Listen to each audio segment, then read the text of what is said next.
Today's class will proceed with our next sample paper, और आज हम जो सैंपल पेपर स्टार्ट करेंगे उसका कोड होगा स्टैंडर्ड सैंपल पेपर 4। ऑलरेडी हम 3 सैंपल पेपर कर चुके हैं, लेकिन ये जो सैंपल पेपर है आपका ये सीबीएसई का सैंपल पेपर है, तो ब्रैकेट में आप इस तरह से सीबीएसई लिख लेना, राइट। जो मैथ्स का स्टैंडर्ड सैंपल पेपर सीबीएसई ने वो किया है, 3 सैंपल पेपर करने के बाद अब आपकी इतनी प्रैक्टिस हो गई है कि now you are ready for this paper. करें फिर स्टार्ट, ठीक है।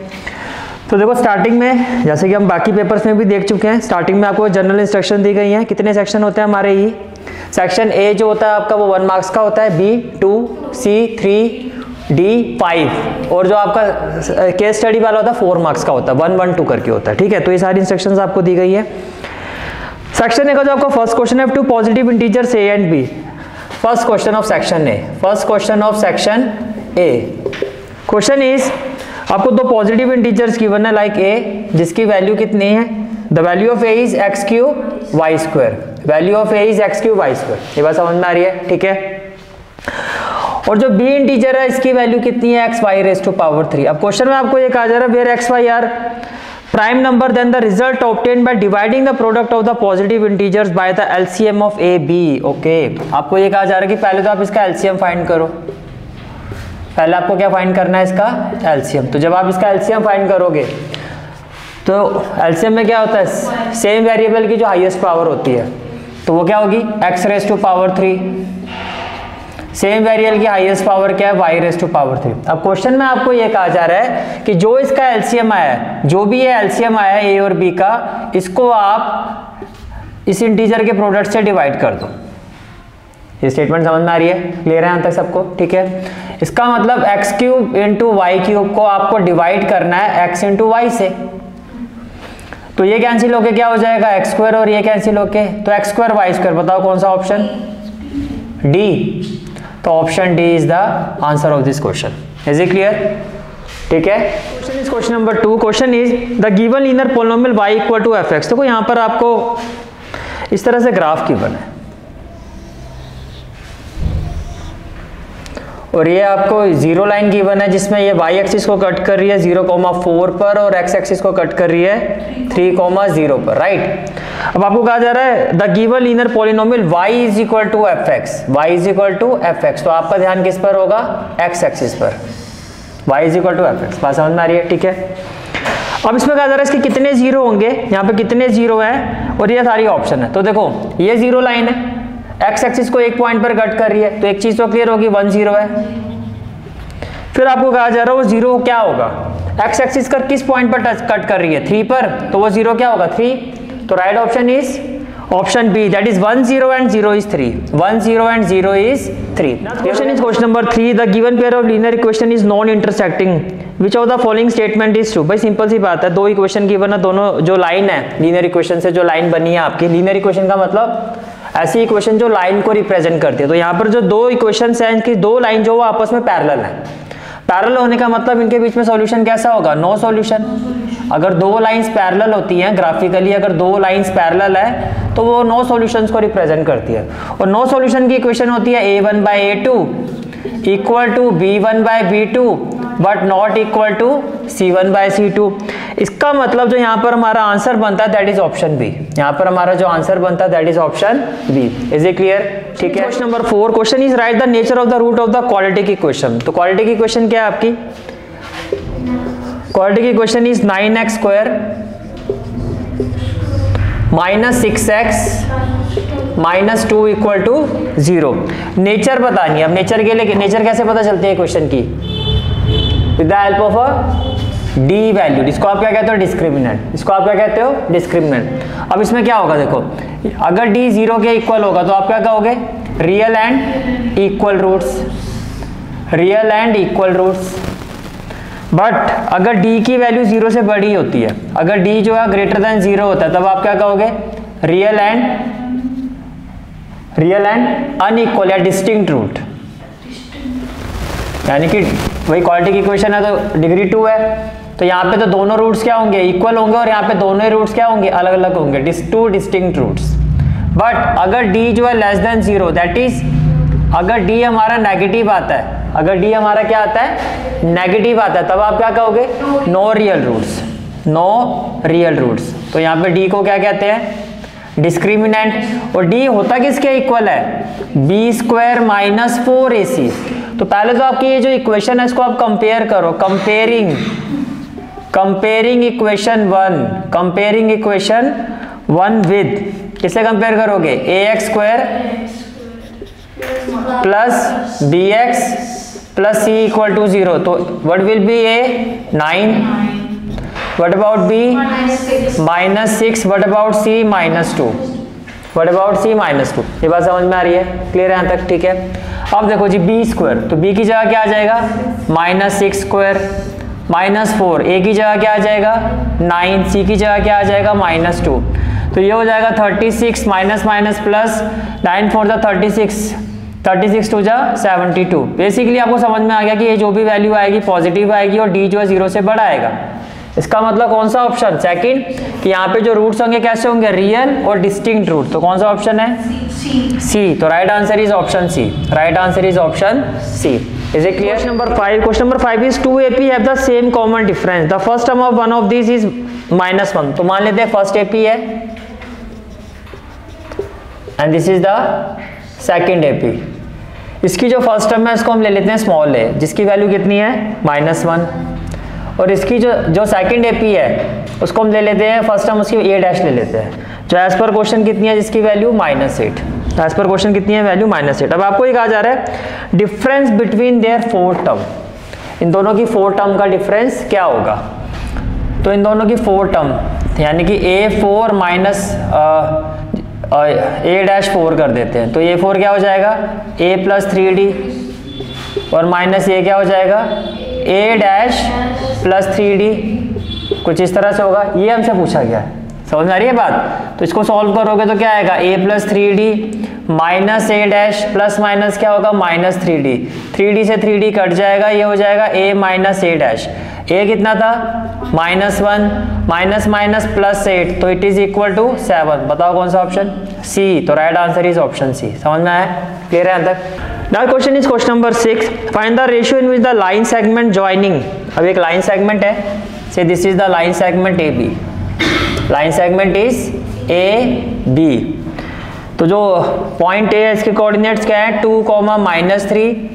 पॉइंट बी के जो कोऑर्डिनेट्स है वो क्या है, 5,6 डिवाइडेड बाय एक्स एक्सिस। तो एक्स एक्सिस था तो पॉइंट हम ले लेते हैं x, 0। रेशियो की जब भी बात होती है तो क्या लेते हैं हम, k:1। बेसिकली आपको किसकी वैल्यू निकालनी है, k की, क्योंकि आपसे क्या पूछा जा रहा है, रेशियो। बात समझ में आ रही है, क्लियर है यहाँ तक, ठीक है।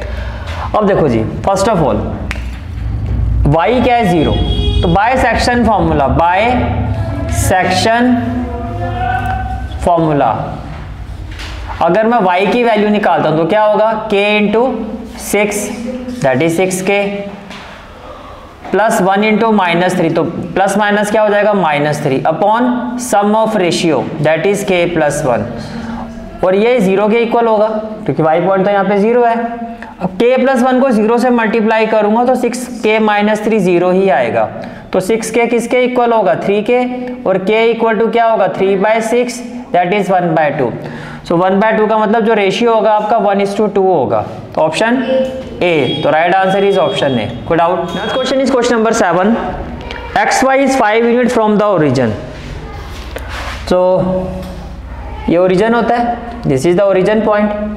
आपको कहा जा रहा है xy एक पॉइंट है जो कि ओरिजिन से जिसका डिस्टेंस 5 है। How many such point lie in the third quadrant. तो ये देखो, ये आपका फर्स्ट क्वाड्रेंट होता है, दिस वन इज थर्ड।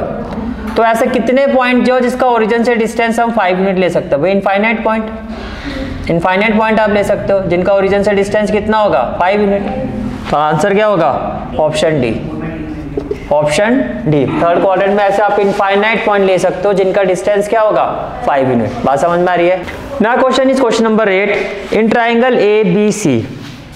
तो पहले तो हम ये ट्राइंगल बना लेते हैं, this is the triangle A B C, A B and C, और ये हो गया आपका D and this one is E. आपको कहा जा रहा है D is parallel to A B. Question के अकॉर्डिंगली डी जो है वो आपका ए बी के क्या है, पैरेलल है, ठीक है जी। फिर कहा जा रहा है ए बी जो है आपका वो ए के इक्वल है, और डी किसके इक्वल है, एक्स के, और यहाँ पे बी किसके इक्वल है आपका, बी के, बी कितना है आपका बी, और EC कितना आपका C, EC कितना आपका C, ठीक है। तो express X in terms of A, B and C, ठीक है। अब ध्यान से देखो, मैं यहाँ पे दो ट्राइंगल की बात कर रहा हूँ, इन ट्राइंगल ABC, ये आपको पता 90-90 होंगे corresponding angle, and triangle DEC, क्या इतनी बात समझ में आ रही है। यहाँ मैंने लिया एंगल 1, यहाँ लिया एंगल 2, और इसको क्या ले लिया एंगल 3।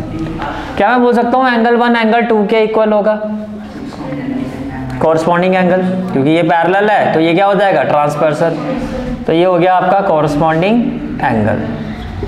क्या मैं बोल सकता हूँ एंगल 3 के इक्वल होगा, कॉमन, तो इसका मतलब ये दोनों ट्राइंगल क्या है, सिमिलर है। इतनी बात समझ में आ गई, ये दोनों ट्राइंगल क्या है, सिमिलर। अब अगर ये सिमिलर है तो कॉरस्पॉन्डिंग साइड्स का रेशियो क्या होने चाहिए, इक्वल। कॉरस्पॉन्डिंग साइड्स का रेशियो क्या होंगे, इक्वल। कॉरस्पॉन्डिंग साइड से मतलब क्या है, अगर आप यहाँ से लेते हो AB, तो ये पूरा जो है AB, तो इसका क्या हो जाएगा DE। इसी तरह से अगर इसका बेस लेते हो तो क्या होगा BC, तो इसका बेस क्या होगा EC। एक ट्राइंगल पूरा ABC है, इसी चीज का ध्यान रखना, तो बेस जब लोगे तो पूरा BC लेना है, कहीं इसको देख के BE ले लो। और यहाँ से क्या होगा, इस ट्राइंगल का बेस क्या होगा EC। अब वैल्यू पुट करो, AB की जगह क्या आएगा A, और DE की जगह X, BC होगा आपका BE plus EC, that is B plus C, तो ये हो गया आपका B प्लस C, और EC क्या हो गया आपका C। अगर मैं इसको रेसिप्रोकेट कर दूं तो ये हो जाएगा X, और ये हो जाएगा C upon B plus C। यहाँ तक समझ में आ रही है बात, ठीक है। तो X की वैल्यू पूछी गई है, तो इसको यहाँ ले जाओ, तो X इक्वल टू क्या हो जाएगा, CA upon B plus C। तो बताओ जी कौन सा ऑप्शन है, B, D, तो D क्लियर है, D है भाई। ऑप्शन तो ढंग से देखो, हाँ जी ऑप्शन B है, कमाल है यार, ऑप्शन देख के भी गलत बता रहे हो। क्लियर हो गया। Question is question number 9। Next question is question number 9। Question number 9 में आपको एक सर्कल गिवन है, ठीक है, फिर यहाँ एक टेंजेंट गिवन है, और उसका पॉइंट ऑफ कांटेक्ट क्या है, P। उसके बाद P से कोड गिवन है आपको as per question, that is PQ। Centre of a circle is O, centre of a circle is O, और ये कुछ आपका इस तरह से ट्राइंगल गिवन है आपको, ये आपको इस तरह से कुछ ट्राइंगल गिवन है, ठीक है जी। अब आपसे पूछा क्या जा रहा है, PQ makes an angle of 50 degree with the, PQ makes an angle of 50 degree with the tangent. तो ये जो एंगल है ये 50 डिग्री है, ये जो एंगल है ये कितना आपका 50 डिग्री है। तो आपसे पूछा जा रहा है find the angle made by the code at the centre, तो आपको ये एंगल फाइंड करना है। अब पहले तो मुझे ये बताओ, in triangle POQ, in triangle POQ कि आप एग्री करते हो कि OP जो है OQ के इक्वल है, क्यों, radii of the same circle, radii of the same circle, भाई सेम सर्कल की रेडियस है तो इक्वल होगी, तो अपोजिट एंगल भी इक्वल होंगे, तो मान लेते हैं दोनों x होंगे। अब क्या आप एग्री करते हो, ये लाइन कुछ गिवन है R, तो क्या आप एग्री करते हो जो OP है वो परपेंडिकुलर होगा PR पे, by radius is perpendicular to the tangent, ये बात भी सही, ठीक है। तो इसका मतलब आप ये भी एग्री करते हो कि ये जो पूरा एंगल है ये 90 डिग्री है, ये पूरा एंगल कितना है 90 डिग्री है, यानी कि एंगल OPR जो है आपका वो क्या है 90 डिग्री, एंगल OPR कितना है आपका 90 डिग्री, ठीक है जी। तो आप फिर ये भी एग्री करोगे कि angle OPQ, angle OPQ will be equal to angle OPR minus angle QPR। Agree करते हो भाई, इस पूरे 90 में से अगर मैं 50 वाला पार्ट हटा दूं तो ये x आ जाएगा, तो 90 माइनस 50 कितना हो गया 40। अब ये 40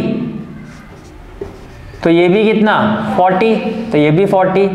अब इस ट्राइंगल पर आ जाओ, तो अगर 180 में से इन दोनों को माइनस कर दो 80, तो ये कितना हो गया 100। तो बस आंसर चेक करो, डी, तो बी, ये बी ओ डी में, बी ओ तो ऐसे करा करो, डी ओ तो ऐसे करा करो, तुम्हारा बी डी मुझे एक जैसा सुनाई देता है। समझ में आ गया कैसे हुआ क्वेश्चन, क्लियर है। Question number 10, a quadrilateral PQRS is drawn to circumscribe a circle, circumscribe a circle. तो ये आपका एक सर्कल हो गया, और ये क्या हो गया क्वाड्रिलेटरल, जो इसको क्या कर रहा है, तो ये इस तरह से हो गया आपका, ये है जी आपका क्वेश्चन। ठीक है, अब क्वाड्रिलेटरल क्या है आपका, P Q R S, P Q R and S, P Q R S. अब क्वेश्चन में कहा जा रहा है जो पी क्यू है आपका वो कितना है, 12 सेंटीमीटर। क्यू आर कितना है आपका, 15 सेंटीमीटर। आर एस कितना आपका, 14 सेंटीमीटर। और एस पी आपको फाइंड करना है, तो इसको हम ले लेते हैं एक्स। क्या ले लेते हैं जी, एक्स। इसको हम ले लेते हैं कि एस पी कितना हमारा, एक्स सेंटीमीटर। ये बात समझ में आ रही है? ठीक है, अब ध्यान से देखना। मान लेते हैं ये पॉइंट हो गया ए, इस पॉइंट ऑफ कॉन्टैक्ट को ले लेते हैं बी, इसको ले लेते हैं सी, और इसको ले लेते हैं D. We know the tangent drawn from an exterior point to a circle are equal. तो आप एग्री करते हो पी ए जो है आपका वो किसके इक्वल होगा, पी डी के। पी ए किसके इक्वल होगा, पी डी के। इसी तरह से क्यू ए इक्वल होगा क्यू बी के, इसमें तो कोई दिक्कत नहीं है। क्यू बी के बाद आर बी, आर बी किसके इक्वल होगा, आर सी। अब आर बी, क्यू बी के साथ आर बी जुड़ेगा या बी आर जुड़ेगा, तो यहाँ पे कर दो, या आर बी कर दो, या आर बी हो गया, ये आर बी हो गया, और ये कितना हो गया आपका आर सी। तो ये कितना हो गया जी आपका आर सी। 2 मिनट वेट करो, ये क्लियर हो गया यहाँ तक। क्यू बी के साथ मैंने आर बी को जोड़ दिया, और ये हो गया आपका आर सी। अब आर सी के साथ क्या जुड़ेगा आपका, एस सी। तो आर सी के साथ जुड़ेगा एस सी, तो यहाँ आ गया एस सी, और ये क्या हो गया आपका एस टी, तो यहाँ आ गया एस टी। ये क्लियर हो गया। अब इसको इक्वेशन 1, इसको इक्वेशन 2, इसको इक्वेशन 3, इसको इक्वेशन 4, सबको ऐड करो। Adding 1, 2, 3 and 4। ठीक है जी।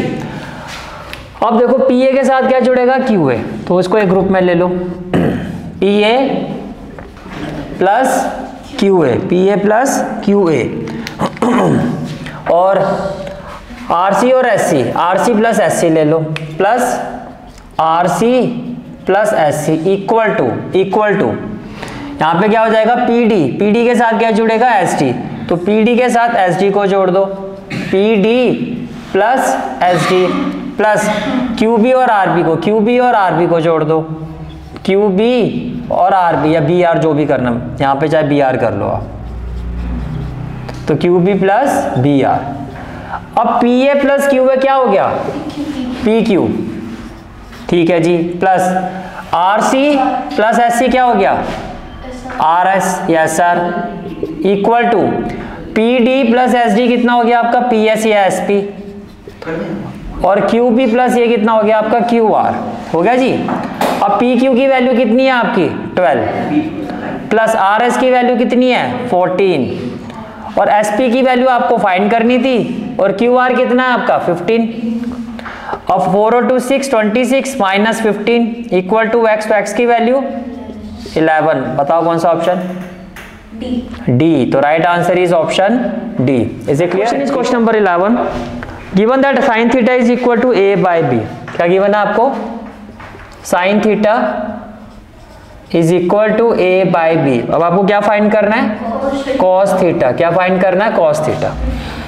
भाई सिंपल सा आपको पता है कॉस थीटा इक्वल टू क्या होता है, square root of 1 minus sine square theta. तो डायरेक्टली आइडेंटिटी लगा दो, तो क्या आ जाएगा, root of 1 minus sine square theta हो जाएगा a square by b square. तो ये हो जाएगा बी स्क्वायर माइनस ए। अब देखो डिनोमिनेटर में जो बी स्क्वायर है वो रूट से बाहर आएगा, तो क्या हो जाएगा बी। अब बताओ कौन सा ऑप्शन है, सी। तो right answer is option C. Clear हो गया। Question number 12, question is if sec a plus tan a, sec a plus tan a 1 minus sine a की वैल्यू क्या होगी, ये आपसे पूछा जा रहा है। ठीक है जी। sec a को हम क्या लिख सकते हैं, 1 by, very good, 1 by cos a। ठीक है जी। What about tan a, sine a by cos a। ठीक है जी। 1 माइनस साइन a, इसको सॉल्व करोगे ये हो जाएगा 1 plus sine a into 1 minus sine a upon cos a. Upon क्या हो जाएगा जी, कॉस ए। ये भी क्लियर हो गया। ए प्लस बी, ए माइनस बी, ए स्क्वायर माइनस बी स्क्वायर, तो 1 माइनस साइन स्क्वायर है, अपॉन में क्या हो जाएगा cos A, 1 minus sine square है क्या होता है कॉस स्क्वायर है, अपॉन में क्या आ जाएगा कॉस ए, ये कैंसिल, बताओ कौन सा ऑप्शन, तो right answer is option D, right answer is option. Question number 13, a pole 6 metre high cast a shadow 2√3 long on the ground. ये क्वेश्चन आपने बहुत बार देखा होगा। पोल है जिसकी हाइट कितनी है 2√3 मीटर, 2√3 मीटर, और नहीं, पोल की हाइट कितनी है 6 मीटर, पोल है जिसकी हाइट कितनी है 6 मीटर, इसकी जो शैडो है उसकी लेंथ कितनी है 2√3 मीटर। तो आपको सन्स एलिवेशन फाइंड करना है, मीन्स आपको ये थीटा फाइंड करना है, क्या फाइंड करना है थीटा। अब देखो थीटा के अपोजिट जो साइड होती है उसको क्या कहते हैं हम पी, थीटा के अपोजिट साइड को क्या कहते हैं पी, और ये क्या हो गया जी बेस, तो tan theta equal to p by b, tan theta is equal to p by b. What about p 6, what about b 2√3, 2 3 जा 6, 3 को क्या ले सकते हो √3 इंटू अपॉन √3, कैंसिल हो गया, तो ये कितना आ गया √3, √3 किसकी वैल्यू होती है tan 60 की, तो थीटा इक्वल टू क्या आ जाएगा 60 degree, that is option A, that is option A. Is it clear? Next question is question number 14, if the perimeter and the area of a circle are numerically equal, okay, according to the question perimeter, perimeter of circle को क्या कहते हैं circumference, तो आपको ये कहा जा रहा है कि circumference of circle is equal to area of circle, is equal to area of circle. अगर ऐसा है तो रेडियस की वैल्यू क्या होगी, right. Perimeter of circumference of circle होता है 2 पाई आर, और एरिया ऑफ सर्कल होता है पाई आर स्क्वायर, पाई से पाई कैंसिल, आर से एक आर कैंसिल, तो आर इक्वल टू क्या होगा 2, तो बताओ ऑप्शन ए, तो right answer is option A. Question number 15, it is proposed to build a single circular park equal in area to the area of the 2 circular park. मान लेते हैं देखो ये बड़ा पार्क है, क्वेश्चन में कहा जा रहा है एक पार्क है, ठीक है, जिसका एरिया जो है 2 स्मॉलर पार्क के इक्वल है, 2 स्मॉलर पार्क के इक्वल, मान लेते हैं P1 और P2, और जो बड़े वाला पार्क है वो क्या है आपका P। इसका फिर क्वेश्चन में क्या कहा जा रहा है, द रेडियस जो P1 है इसका डायमीटर 16 है, तो इसका रेडियस ले लेते हैं R1, वो कितना हो जाएगा 8 मीटर है, तो मीटर हो जाएगा। P2 का डायमीटर D2 ले लेते हैं, तो रेडियस हो जाएगा R2, वो आपका हो गया 6 मीटर। आपको इसका रेडियस फाइंड करना है, इसका रेडियस ले लेते हैं कैपिटल R। अब क्वेश्चन के हिसाब से कंडीशन क्या है कि इसका जो एरिया है वो इन दोनों के एरिया के सम के इक्वल है, यानी कि area of this bigger park या larger park is equal to sum of the area of this 2 smaller park, यानी कि इसका एरिया क्या हो जाएगा पाई कैपिटल R स्क्वायर, और इसका एरिया क्या होगा पाई R1 स्क्वायर, और इसका एरिया क्या होगा पाई R2 स्क्वायर। मेरी बात समझ में आ रही है? या फिर से क्वेश्चन पढ़ देता हूँ। सिंगल सर्कुलर पार्क है, तो ये जो बड़े वाला पार्क है एक बड़ा पार्क है जिसका एरिया जो है 2 छोटे स्मॉलर सर्कुलर पार्क के सम के इक्वल है, ये आपका क्वेश्चन है। तो आपको कहा जा रहा है इसका रेडियस क्या होगा, बात समझ में आ रही है? ठीक है, अब देखो जी, जब आप इसको सॉल्व करोगे, जब आप इसको सॉल्व करोगे ऐसे कैंसिल डायरेक्टली नहीं काट सकते आप, पहले कॉमन लोगे R1 square plus R2 square, ये बात समझ में आ रही है? ठीक है, तो क्या होगा पाई से पाई कैंसिल, तो R square equal to R1 की वैल्यू 8 है, तो 8 का स्क्वायर 64, 8 का स्क्वायर क्या होगा 64, R2 की वैल्यू 6 है, 6 का स्क्वायर 36, ये हो गया आपका 100, 100 किसका स्क्वायर होता है 10 का स्क्वायर, तो इसका मतलब जो कैपिटल आ रहा है आपका वो क्या होगा 10 metre, and this is the final answer of this question. Is it clear? Option A, option A. Question number 16, there is a green square board of side 2a, तो मान लेते हैं ये एक ग्रीन स्क्वायर बोर्ड है जिसकी side कितनी है 2a, इसकी साइड कितनी है 2a, तो स्क्वायर है तो सारी साइड क्या होंगी 2a। फिर कहा जा रहा है यूनिट 2a यूनिट सर्कमस्क्राइबिंग अ रेड सर्कल, तो इसके अंदर एक सर्कल ले लेते हैं, इसके अंदर एक क्या ले लेते हैं सर्कल, ठीक है जी। अब आपको ये कहा जा रहा है Jaidev is asked to keep a dot on the above said board, वो इसको इस बोर्ड पे डॉट लगाना है। Find the probability that he keeps a dot on the green region. Green region का मतलब उसका जो डॉट है, ये जो मैं शेड कर रहा हूँ इस रीजन में आना चाहिए, क्योंकि ग्रीन रीजन तो स्क्वायर वाला है ना, तो जो मैं डॉट कर रहा हूँ ये फेवरेबल रीजन है आपका, ये क्या आपका फेवरेबल रीजन। तो सबसे पहले आपको क्या करना होगा, area of favourable region find करना होगा। एरिया ऑफ फेवरेबल रीजन क्या होगा जी, क्या होगा? Very good, area of square, पूरे स्क्वायर का area minus area of circle, area of square, area of square minus area of circle, minus area of circle. Agree करते हो?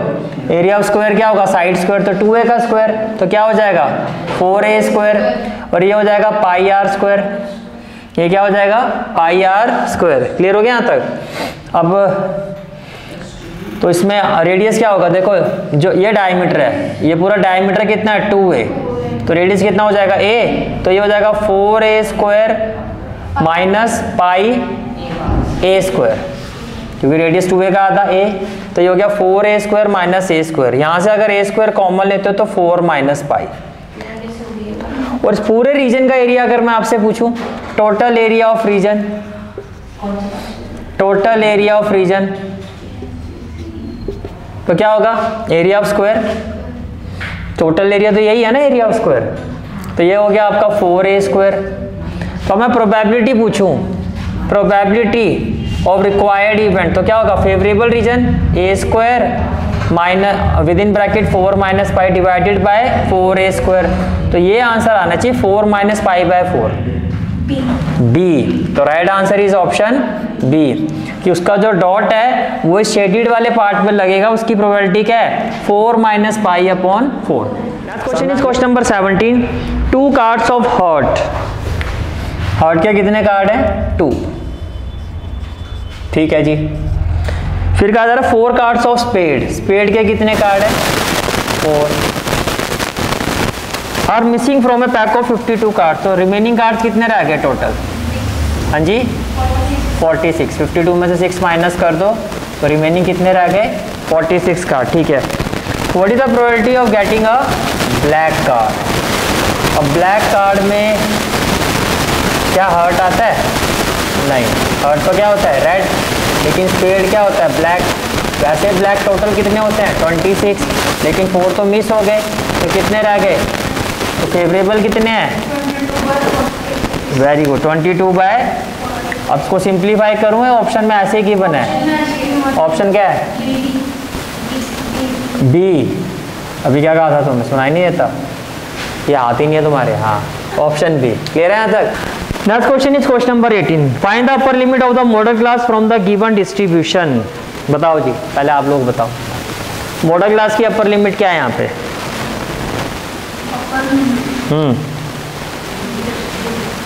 देखो बिलो 140 है, बिलो 140, फिर क्या है बिलो 145, तो बिलो 140 वाले का मतलब क्या हो गया, पहला क्लास इंटरवल क्या होगा 135 टू 140, फिर 145, फिर 145 टू 150, देन 155, देन 160 टू 165। अब कोई अपना आंसर देना चाहेगा या नहीं? 160। और कोई? सब एग्री करते हो इस बात से? पर मैं नहीं करता, क्योंकि मुझे पता था आप लोग यही सोचोगे। जब आपको पता है बिलो की, यस दीदी ये CF है, पता नहीं कौन सी नींद की गोलियां खा के आते हो। तो CF है क्या है आपका 4, फिर 11, फिर 29, फिर 40, फिर 46, फिर 51। ये बात समझ में आ रही है? क्लियर है यहाँ तक? ये CF है। बड़ी जल्दी आंसर। तुम्हें क्या लगा स्टैंडर्ड सैंपल पेपर कर रहे हो, तुम्हें ये हलवा पकड़ा देंगे। ये देखा जी 51 और जी 160। वाह मेरे भाई, F करो, बेसिक में भी नहीं मिलेगा तुम्हें ऐसा क्वेश्चन। तो पहला क्या हो गया 4, 11 minus 4 7, 9 minus 1 8, 18 right, 10 minus 9 1, 3 minus 2 1, और ये हो गया 6 और ये कितना हो गया आपका 5। तो ये आपकी हाईएस्ट फ्रीक्वेंसी आ रही है। तो अपर लिमिट क्या होगी 150। ऑप्शन देखो डी 4। हाँ डी, बस उंगलियां दिखाओ, 4 पता है मुझे। Right answer is option D. Question is question number 19 और ये आपका असर्शन और रीजनिंग वाला क्वेश्चन है। असर्शन क्या है? Total surface area of the top, जैसे कि आपका यहाँ बना हुआ है, is the sum of the curved surface area of hemisphere and the curved surface area of the cone. ये तो सही है, असर्शन तो ट्रू है भाई। ऊपर हेमिस्फीयर है उसका कर्व्ड सरफेस एरिया प्लस नीचे कोन है उसका, तो असर्शन तो हमारा क्या है? ट्रू। रीजन में कह रहा है top is obtained by fixing the plane surface of the hemisphere and cone together. ये बात भी सही है कि जब हम इसको फिक्स करते हैं तो दोनों का जो प्लेन सरफेस एरिया होता है उसको जोड़ा जाता है, और ये उसका रीजन भी है, तभी तो उसको इंक्लूड नहीं किया आपने, क्योंकि जो जिस पार्ट से वो जुड़ा हुआ है वो एक प्लेन सरफेस है। आपने कौन सा पार्ट इंक्लूड किया है? Curved surface.